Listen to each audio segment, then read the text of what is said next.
വർഷങ്ങളായി ഒരേ കാർ ഓടിക്കുന്നത് സാധാരണമാണ്. ഭക്ഷണം കൂടെ കൊണ്ടുപോകുന്നത് സാധാരണമാണ്. നിങ്ങളുടെ ഫോണിൻ്റെ ആയുസ്സ് അവസാനിക്കുന്നതുവരെ ഉപയോഗിക്കുന്നത് സാധാരണമാണ്. ഒരേ വസ്ത്രം തന്നെ പലതവണ ധരിക്കുന്നത് സാധാരണമാണ്. എൻ്റെ കയ്യിൽ ഇതിനുള്ള പണമില്ല എന്ന് പറയുന്നത് സാധാരണമാണ്.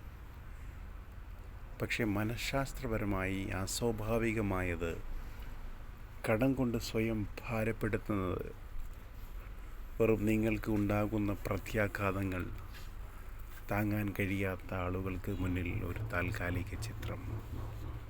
മറ്റുള്ളവരെ സ്വാധീനിക്കാനുള്ള ആവശ്യം പലപ്പോഴും ഒരു ഭൗതിക ആവശ്യമായിരുന്നില്ല, മറിച്ച് പര്യാപ്തതയോടെയോ ആന്തരിക വികാരത്തിന് പരിഹാരം കാണാനുള്ള ശ്രമമാണ്. വിലമതിപ്പ് ബാഹ്യരൂപത്തെ അടിസ്ഥാനമാക്കിയുള്ളതാകുമ്പോൾ ഒരു വ്യക്തി സ്വന്തം തീരുമാനങ്ങളുടെ യജമാനനാകാതെ മറ്റുള്ളവരുടെ അഭിപ്രായങ്ങളുടെ തടവുകാരനായി മാറുന്നു. സ്ഥിരത ഒരു ബലഹീനതയല്ല, ലാളിത്യം ഒരു പരാജയമല്ല. ആഗ്രഹങ്ങളെ നിയന്ത്രിക്കുന്നത് ഉയർന്ന മാനസിക ശക്തിയാണ്.